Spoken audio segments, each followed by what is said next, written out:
શ્રીરૂપમ સત્યજાતમ જીવમ સાદેતમ સાવધૂતમ પરિજન સહિતમ શ્રી કૃષ્ણ ચૈતન્ય દેવમ શ્રી રાધા કૃષ્ણ પાદાન સગણ લલિતા શાખામ ચ હે કૃષ્ણ કરુણા સિંધુ દીનબંધો જગતપતે ગોપેશ ગોપિકાકાંત રાધાકાંત સ્તુતે તપ્ત કાંચન ગૌરાંગી રાધે વૃષભાનુ પ્ರಣમામિ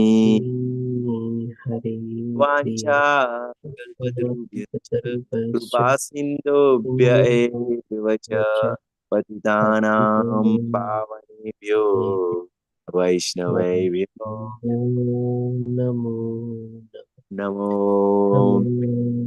પદાય કૃષ્ણ પૃષ્ઠાય શ્રીમતે ભક્તિ વેદાંત સ્વામી ઇતિ નામે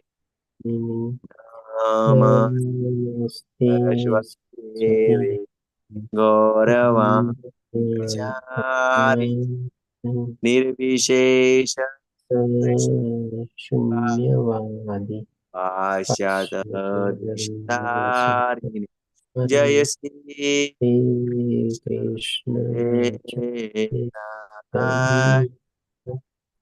પ્રભુ જ્ઞાનંદ શ્રી અદ્વૈત ગદા શ્રીવાસા હરે કૃષ્ણ હરે કૃષ્ણ કૃષ્ણ કૃષ્ણ હરે રામ હરે રામ રામ હરે अनंत कोटि वैष्णव की जय, शिला प्रभुपाद की जय, भगवद गीता की जय, सदगुरुदेव की जय, श्री श्री राधे गोविंद की जय। हरे कृष्णा सर्व भक्तों ने हरे कृष्णा कहते हैं प्रभु जी, धन्यवाद कहते हैं प्रभु जी। हरे कृष्णा महेश प्रभु जी। हरे कृष्णा सर्वे ने, शिला प्रभुपाद की जय, श्री राधा गोविंद। हरे कृष्णा रमेश प्रभु जी। हरे कृष्णा ज्योति माता जी। हरे कृष्णा नैना माता जी। हरे कृष्णा अक्षय प्रभु जी। हरे कृष्णा तप्त कंचन माता जी। हरे कृष्ण हरे कृष्ण। चलो तो आज આપણે આગળ વધીએ। ગઈકાલે આપણે અધ્યાય 5મો શરૂ કરેલો હતો અને એના 3 વિભાગ એટલે કે 1 થી 16 શ્લોક આપણે લીધા હતા। અને એમાં ભગવાન અર્જુન પહેલા શ્લોકમાં પ્રશ્ન પૂછે છે કે ભાઈ તમે મને આવી રીતે આ કર્મમાં શું કામે પ્રવૃત્ત કરો છો? જો તમે એમ સમજતા આપણે એમ જાણતા કહો છો કે ભાઈ એક તરફ તમે મને કર્મ છોડવા કર્મ ત્યાગ કરવાનો કહો છો અને બીજી તરફ મને ભક્તિયુક્ત કર્મ કરવાનું કહે છે, તો આ બેમાંથી મારા માટે કયું શ્રેષ્ઠ કાર્ય છે, મારું હિતમાં કાર્ય શું છે એ તમે મને બતાવો। એના સંદર્ભમાં ભગવાન જવાબ આપે છે કે ભાઈ કર્મનો ત્યાગ અને ભક્તિયુક્ત કર્મ બંને ઉત્તમ છે, પણ આમાં વધુ શ્રેષ્ઠ કાર્ય અથવા શ્રેષ્ઠ શું છે? તો ભગવાન કહે છે કે ભાઈ કર્મના પરિત્યાગ કરવા કરતા ભક્તિયુક્ત કર્મ કરીએ એ વધારે શ્રેષ્ઠ છે। અને એના ઉપર આપણે કહી શકીએ કે 5મો અધ્યાય આખો આધારિત છે। કેવી રીતે? પછી ભગવાન આપણને 7 થી 12મા શ્લોકમાં બતાવે છે કે નિષ્કામ કર્મની સાથે સાથે આપણે ભગવાનની ભક્તિમાં પ્રવૃત્ત થવું જોઈએ, કારણ કે ભગવાનની ભક્તિમાં પ્રવૃત્ત થઈને જ આપણને સુખ મળે છે અને એવી રીતે આપણે બધાને પ્રિય બનીએ છીએ અને લોકો પણ આપણને પ્રિય બને છે।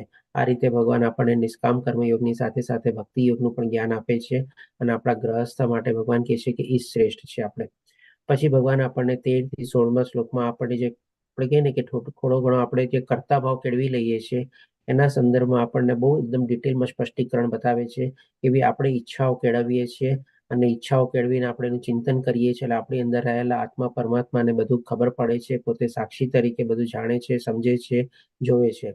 અને પછી એમની જ્યારે અનુમતિ થાય, અનુમતિ કોની? તો કે ત્રિગુણી માયાને અનુમતિ આપે છે કે ભાઈ મારા જીવાત્માએ જે ઈચ્છા કેળવેલી છે એના આજુબાજુ સંજોગો, પરિસ્થિતિ, સંગાત એવા બધા ગોઠવે છે ત્રિગુણી માયા, કે જેથી કરીને આપણે કાર્યમાં પ્રવૃત્ત થઈએ છીએ અને આપણને અલગ અલગ પ્રકારના ફળ મળે છે. એટલે કે આ બધાની પાછળનું કારણ કોણ છે? તો ભગવાન આપણને બતાવે છે કે ભૌતિક પ્રકૃતિ જે છે, કારણ કે પરમાત્મા જે છે અથવા તો આપણી અંદર રહેલો જે જીવાત્મા છે એ કોઈ કર્મ ઉત્પન્ન કરતો નથી, કોઈ કર્મ માટે પ્રેરિત કરતો પણ નથી અને કોઈ કર્મનો ફળ માટે પણ પોતે જવાબદાર નથી. પણ આપણી જે ઈચ્છા આપણે જે કેળવીએ છીએ એના દ્વારા આપણે એનાથી બંધાઈ જઈએ છીએ. એ પ્રમાણે ભગવાન આપણને આ 13 થી 16મા શ્લોકમાં બહુ સરસ રીતે સ્પષ્ટીકરણ કરીને બતાવે છે. હવે આપણે જોઈએ, આજે આપણે આગળ વધશું અને બાકીના 3 વિભાગ એટલે કે 17 થી લઈને 29 શ્લોક એટલે કે 13 શ્લોક આજે આપણે કવર કરશું. તો આમાં પેલા 17 થી લઈને 26મા શ્લોકમાં એટલે કે 10 શ્લોકમાં ભગવાન છે ને આપણને એક રીતે કહીએ તો આત્મ સાક્ષાત્કારના સુધી આપણને ભગવાન પહોંચાડી દે છે અને મુક્તિના પંથ ઉપર આપણને બેસાડી દે છે. આપણે માની લો કોઈ રસ્તો ન જોયો હોય ત્યારે આપણે શું કહીએ કે કઈ વાંધો નહીં, તે રસ્તો નથી જોયો ને, હું તને એવી બસમાં બેસાડી દઈશ કે આની બસમાં હું તને કહી દઈશ કે ભાઈ તારે આટલી વાગે આ ટાઈમમાં આ સ્ટોપ ઉપર તારે ઉતરી જવાનું, એટલે તારે જે જગ્યાએ પહોંચવું છે ને એ જગ્યાએ તું પહોંચી જઈશ. તો ભગવાન એવું સરસ મજાનું આપણને માર્ગદર્શન અહીંયા આપે છે આ 10 શ્લોકમાં. આત્મ સાક્ષાત્કાર પણ કરાવે છે અને સાથે સાથે મુક્તિના પંથ ઉપર આપણને ગાડીમાં અથવા તો વાહનમાં બેસાડી દે છે કે બેટા આવી રીતે કામ કરીને તું આમાં આગળ વધતો જા, તો ડેફિનેટલી તને મારું ધામ પ્રાપ્ત થશે અથવા તો જન્મ મૃત્યુ જરા વ્યાધિમાંથી તું મુક્ત થઈ શકીશ. તો આ જે 10 શ્લોક છે આપણે કહી શકીએ કે બહુ જ આપણે અગત્યના શ્લોક છે આપણે, કારણ કે આમાં છે ને ભગવાન આપણને આત્મ સાક્ષાત્કાર કરવાનું બતાવે છે અને આપણે આ જીવનમાં રહીને પણ આ આત્મ સાક્ષાત્કાર આપણે કરી શકીએ છીએ. આપણે આત્માને જોઈ નથી શકતા એનો મતલબ એમ નથી કે આપણને આત્મ સાક્ષાત્કાર ન થાય.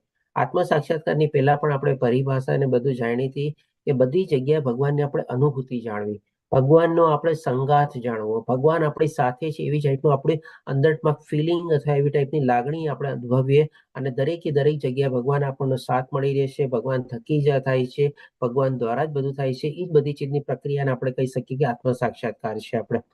અને આના સંદર્ભમાં તમને ખ્યાલ હોય તો આપણે જ્યારે બ્રિજ ક્લાસ લેતા હતા, આજે પણ આપણે આને બ્રિજ ક્લાસ છે આના પછી, એટલે આપણે પ્રશ્નોત્તરી થોડી મુલતવી રાખશું, જેમ ગઈકાલે પણ આપણે મુલતવી રાખેલી હતી અને આવતીકાલે 5મા અધ્યાય અને 6ઠ્ઠો અધ્યાય જ્યારે શરૂ કરશું ત્યારે આપણે પ્રશ્નોત્તરી ડિટેલમાં લઈ લેશું.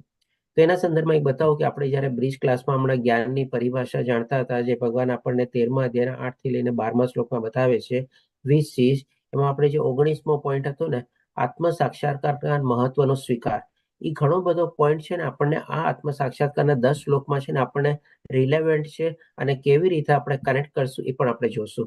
એ દ્વારા આપણને ઓર ઊંડી સમજણ કેળવાશે. તો હવે આગળ વધીએ આપણે. તો સૌથી પહેલા 17મા શ્લોકમાં ભગવાન કહે છે કે જ્યારે મનુષ્યની બુદ્ધિ, મન, શ્રદ્ધા તથા આશ્રય સર્વથા ભગવાનમાં સ્થિર થઈ જાય છે. એટલે કે શું? અહીંયા ભગવાન 4 ચીજ આપણને જે બતાવે છે એ કેવી રીતે ભગવાનમાં સ્થિર કરવાની. બુદ્ધિ એટલે કે ભગવાન વિશેનું જ્ઞાન મેળવવાનું, ભગવાન વિશેની સમજણ કેળવવાની, આપણા જે બધા શાસ્ત્રો છે એને આપણે પઠન અધ્યયન કરવાનો, એવા કોઈ આપણને વર્કશોપ છે, લેક્ચર છે, આવા કોઈ કોર્સિસ છે કે એવી કોઈ કથા હોય એમાં આપણે જઈને આપણે એમાં પરવાઈએ અથવા સાંભળીએ કે જેથી કરીને આપણી બુદ્ધિ એમાં લાગે અને બધું આપણને જ્ઞાન અને સમજણ આપણી અંદર પરવાય.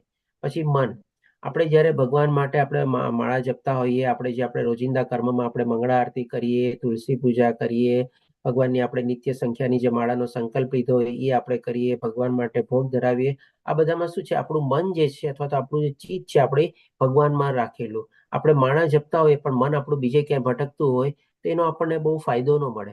એટલે કે જ્યારે આપણે ભગવાન માટે કોઈ પણ પ્રવૃત્તિમાં પ્રવૃત્ત થયેલા હોય ત્યારે આપણું મન પણ છે એ પ્રવૃત્તિમાં આપણે ઇન્વોલ્વ કરવાનું છે, એટલે કે આપણું 100% એમાં આપવાનું છે. શ્રદ્ધા એટલે કે આ બધી જે પ્રક્રિયા આપણે કરતા હોઈએ, મન અને બુદ્ધિ જે ભગવાનમાં લગાડતા હોઈએ, એ ડેફિનેટલી એક શ્રદ્ધા, આસ્થા અને વિશ્વાસથી કરવાનું છે કે ભાઈ હા, ભગવાન મારા સ્વામી છે, હું ભગવાનનો દાસ છું, મારે દાસત્વ તરીકે ભગવાનની સેવા કરવાની છે, એવા ભાવથી આપણે ભગવાન માટે આ બધી ચીજો કરવાની. પછી આશ્રય એટલે કે આવા ભાવથી આપણે ભગવાનની શરણાગતિ લેવાની કે ભગવાન તું જ મારો તારણહર્તા છો અને હું તારા શરણે છું, તું જ મને સારું માર્ગદર્શન આપ અને તું જ મને દોરવણી કર. આવી રીતે જ્યારે 4 ચીજ આપણે ભગવાનમાં સ્થિર કરી દઈએ તેના સંદર્ભમાં ભગવાન કહે છે ત્યારે તે પૂર્ણ જ્ઞાન દ્વારા, પૂર્ણ જ્ઞાન એટલે કે શું? આધ્યાત્મિક જ્ઞાન અને આત્મજ્ઞાન. આપણે તો આ દ્વારા સર્વ સંશય એટલે પછી મનમાં કોઈ સંશય અથવા ડાઉટ રહેતા નથી. વિશુદ્ધ થઈને સીધો મુક્તિ પંથે આગળ વધે છે. એટલે કે આ બધું કરીને ભગવાન આપણને છે ને, જેમ આપણે સ્ટાર્ટિંગમાં દાખલો લીધો ને, આપણને ખબર નથી ભગવાનનું ધામ ક્યાં આવેલું છે, કેટલે દૂર આવેલું છે, કેવી રીતે ત્યાં પહોંચવાનું છે, આપણે કોઈ અત્યારે જાણતા બી નથી. જેમ આપણે કીધું ને કે મને જગ્યાની ખબર નથી, પણ કોઈ આપણને માર્ગદર્શન આપે અને કે હું તને આ બસ અને ગાડીમાં બેસાડી દઉં છું અને આ સ્ટોપમાં તું ઉતરી જાય એટલે તારા ડેસ્ટિનેશન ઉપર તું પહોંચી જઈશ. તો ભગવાન અહીંયા આપણને એ જ બધી ચીજો બતાવે છે. આપણું મન, બુદ્ધિ, શ્રદ્ધા સંપૂર્ણ રીતે ભગવાનમાં સ્થિર કરી દઈએ અને સાથે સાથે આપણે આધ્યાત્મિક જ્ઞાન કેળવતા રહીએ તો ભગવાન કહે છે કે સરસ મજાનો આપણને હાઈવે મળી જશે. એટલે કે આરામથી આપણે ભગવાનના ધામ સુધી આપણે પહોંચી જશું. આ જ રીતે ભગવાન આપણને ગાડીમાં બેસાડી દે છે અને આપણે ભગવાનના ધામમાં પહોંચવા માટે આપણે આગળ વધવાનું છે. આના સંદર્ભમાં આપણે જોઈએ કે જે ભગવાન અહીંયા કહે છે ને, પૂર્ણ જ્ઞાન દ્વારા, તો આપણે જોઈ શકીએ કે ભાઈ આપણા જીવનમાં શું છે, બે પ્રકારના માણસો છે ને, આ બધી ચીજો કહી શકીએ કે ભગવાનમાં ત્યારે જ આપણે થોડું ઘણું બધું પ્રવૃત્ત કરી શકે છે. એક તો શું છે, એવા પ્રકારના માણસો હોય કે જે જીવનમાં બહુ દુઃખી થયેલા હોય, જેને બહુ ભોગવું હોય આપણે કહી શકીએ, અને એને ક્યારેક આવું જ્ઞાન પ્રાપ્ત થાય એટલે કે થાકીને, હારીને, કંટાળીને, દુઃખી અવસ્થામાં થઈને એ ભગવાનની શરણાગતિ લેતો હોય છે. અને સાથે સાથે જ્યારે આવું જ્ઞાન પ્રાપ્ત કરે ને ત્યારે એને શ્રદ્ધા બેસી જાય છે કે ભાઈ મને જે કાંઈ પણ દુઃખ, તકલીફ અથવા વ્યાધિને ઉપાધિ આવી એ બધા મારા કર્મોના કારણે છે. કારણ કે આ બધું ચીજ આત્મજ્ઞાનમાં આપણને સમજાવવામાં આવે છે અને બધું આપણે ગ્રહણ કરીએ છીએ. તો આવો મનુષ્ય છે ને, પોતાની તકલીફના કારણે પણ ભગવાનની શરણાગતિ લીધેલો હોય, પણ એના પૂર્ણ જ્ઞાન પ્રાપ્ત થયેલું હોય ને, ત્યાંથી પછી પતિત ન થાય. બાકી તમે જુઓ તો એ માણસ જો આ જ્ઞાન પ્રાપ્ત ન કર્યું હોય ને ભગવાનની આવી રીતે શરણાગતિ લે ને, તો હોઈ શકે ને થોડા વિચલિત થવાના ચાન્સીસ છે. અને બીજા પ્રકારના માણસો કેવા હોય છે કે જેને શું છે, જીવનમાં થોડું ઘણું બધું ભોગવી લીધું હોય, પોતાની ઈચ્છા પ્રમાણે પોતાની ફળ પ્રાપ્તિ બધી થઈ ગઈ હોય, પણ સાથે સાથે પછી એને આવું આધ્યાત્મિક અને આત્મજ્ઞાન પ્રાપ્ત થાય અને એને લાગે કે ના, નાઉ ઇટ ઇઝ ઇનફ, જે થયું બધું બરાબર છે. કારણ કે આનો કોઈ અંત નથી. કેટલું ભોગવવાનો, કેટલું ભેગું કરવાનું અને કેટલી રીતે આનંદ માણવાનો કોઈ અંત નથી આપણને. એટલે કે આવી રીતે બધું થોડું સંતોષી થઈ જાય જીવ. અને એ ભગવાનનો આવી રીતે તન, મન, બુદ્ધિ અને શ્રદ્ધા ભગવાનમાં કેળવીને, આશ્રય કેળવીને ભગવાનમાં જ્યારે પ્રવૃત્ત થઈને ત્યારે પણ એ જ્ઞાનથી સંપન્ન હોય છે. એને સમજાઈ જાય છે કે ભાઈ આ બધા ભૌતિક દુનિયાના સુખો જે છે એ બધા ટેમ્પરરી છે અને એમાં આપણને કોઈ પરમાનન્ટ બેનિફિટ નથી. અને આવી રીતે ત્યારે આત્મજ્ઞાન કેળવેલું હોય છે એ પણ ત્યારે ભગવાનના પંથ ઉપર આગળ વધે છે. તો આપણે કહી શકીએ કે આ બે પ્રકારના માણસો છે ને, ભલે એક દુઃખી છે ને થોડો ઘણો સંતોષી અથવા સુખી છે, પણ બંનેને સાથે જ્યારે આપણે જેમ સોનામાં સુગંધ ભળે એવી રીતે જ્યારે આત્મજ્ઞાન કેળવાઈ જાય છે ત્યારે પછી એના મનમાં કોઈ ડાઉટ રહેતા નથી અને બધી પરિસ્થિતિ, સંજોગોને પોતે સ્વીકારી લે છે અને એવી રીતે વિશુદ્ધ થઈને પોતે મુક્તિ પંથ ઉપર આગળ વધે છે. એટલે કે પછી એની જે જર્ની જે છે બહુ સહેજ થઈ જાય છે, બહુ ઇઝી જર્ની થઈ જાય છે એની. એટલે કે આરામથી ભગવાનના ધામ સુધી પહોંચવા માટે પ્રયત્ન કરે તો ભગવાનને અવશ્ય પામે છે. હવે જે આગળના શ્લોક છે ને એના સંદર્ભમાં ભગવાન આપણને આત્મ સાક્ષાત્કાર કરાવશે. એટલે કે આ ભગવાનને મુક્તિ તરફ કેવી રીતે આપણે આગળ વધવું જોઈએ અને આ જીવનમાં રહીને પણ આપણે આવા પંથ ઉપર જો આગળ વધી જઈએ ત્યારે આપણી સ્થિતિ કેવી હોય છે. આવી રીતે આપણને પૂર્ણ જ્ઞાન મળેલું હોય, તન, મન, બુદ્ધિ આપણે ભગવાનમાં લગાડી લીધેલા હોય, આપણા મનમાં કોઈ ડાઉટ કિંતુ પરંતુ ન હોય, સંશય ન હોય અને એવી રીતે આપણી શુદ્ધ આત્મા થયેલી હોય અને આપણે ભગવાનને પ્રાપ્ત કરવાનું એકમાત્ર આપણા જીવનના લક્ષ્ય તરફ આગળ વધતા હોઈએ, તો ત્યારે એ અવસ્થા આપણી કેવી હોય છે એ ભગવાન અહીંયા આવે આપણને 18 થી લઈને બાકીના શ્લોકમાં બતાવશે. જે મેં તમને કીધું ને, આપણે થોડું ઘણું આત્મ સાક્ષાત્કારના પોઈન્ટના સંદર્ભમાં આપણે બહુ ઊંડી રીતે સમજવામાં આપણને બહુ ફાયદો થશે.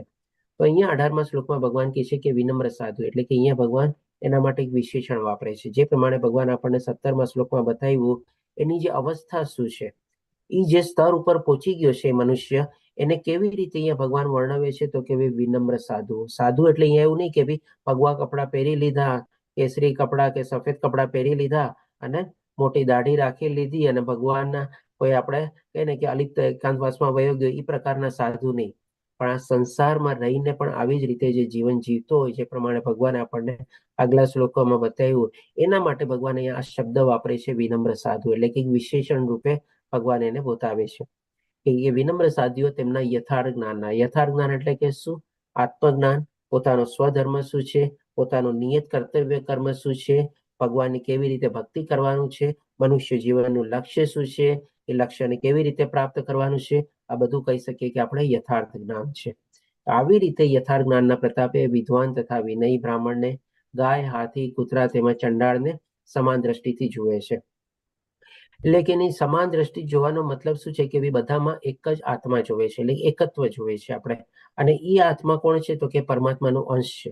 એવી રીતે એ જ્ઞાન કેળવીને બધા પ્રત્યે કોઈ ભેદભાવ નથી રાખતો અને બધા પ્રત્યે સમાન દ્રષ્ટિ રાખે છે. હોઈ શકે એની ટ્રીટમેન્ટ અલગ હોય, તો એ કેવી રીતે અલગ હોય એ પછી ભગવાન આપણને 19મા શ્લોકમાં બતાવે છે. અને એના સંદર્ભમાં આપણે જે 19મો પોઈન્ટ જે કવર કર્યો હતો ને, આત્મ સાક્ષાત્કારના મહત્વનો સ્વીકાર, એ આપણે મોરલેસ આપણે કહી શકીએ કે બહુ જ સારી રીતે આ પોઈન્ટની સાથે આપણે કનેક્ટ થાય છે. અને એ આપણે પોઈન્ટ જ્યારે ડિસ્કસ કર્યો હતો ત્યારે ઘણા લોકોને બહુ તકલીફ થઈ હતી, એટલા માટે આપણે રિપીટ બી કર્યો હતો. પણ અત્યારે કોણ કોણ છે આપણે લોકો એ બધા બીજ ક્લાસમાં જેને જોઈન કર્યો હતો? આપણે હરે કૃષ્ણ, પ્લીઝ હેન્ડ રેઝ કરજો ને.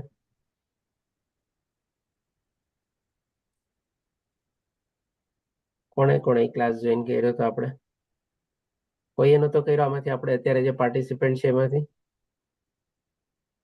કોઈનો હેન્ડ રેઝ નથી થતો. કીર્તિમાં પ્રભુજી એકલા જ હતા શું? બીજા કોઈ નહોતા સાથે ત્યારે? આત્મ સાક્ષાત્કારના મહત્વનો સ્વીકાર. પ્રભુજી હું એ કર્યો હતો. હા, તમે એકનો જ હેન્ડ રેઝ છે, બાકી કોઈનો નથી લાગતો. તો બાકી કોઈ નહોતા શું ત્યારે? Anyway. ચાલો. દર્શના માતાજી હતા, બરાબર, ઓકે. તો ચાલો આપણે સમજીએ થોડું ઘણું. આપણને આત્મ સાક્ષાત્કારના સંદર્ભમાં આપણે સમજવામાં બહુ મદદરૂપ થશે. તો જો જેમના મન એકત્વ એટલે કે શું? કે ભાઈ બધામાં એક જ તત્વ જોવે છે તમારે. અને કયું તત્વ? તો કે ભાઈ પરમાત્માના અંશ તરીકે આત્મા રહેલા છે. આત્મા અને પરમાત્મા બધા જીવોમાં રહેલા છે.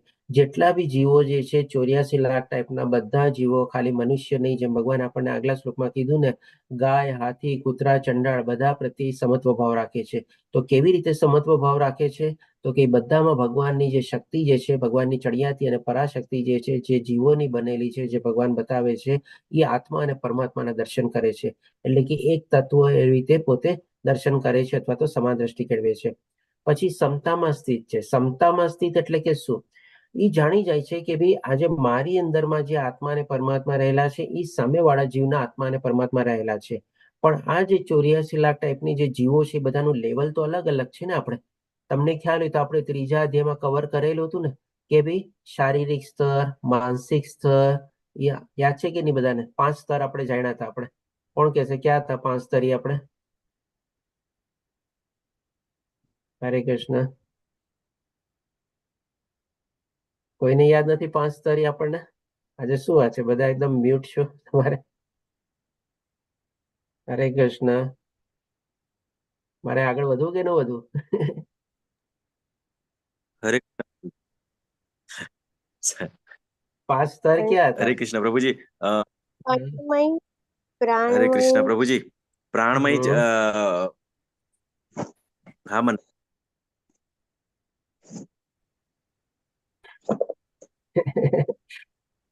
જી બોલો દર્શના માતાજી, આપ જ્ઞાનમય, બોલો તો. વિજ્ઞાનમય અને છેલ્લું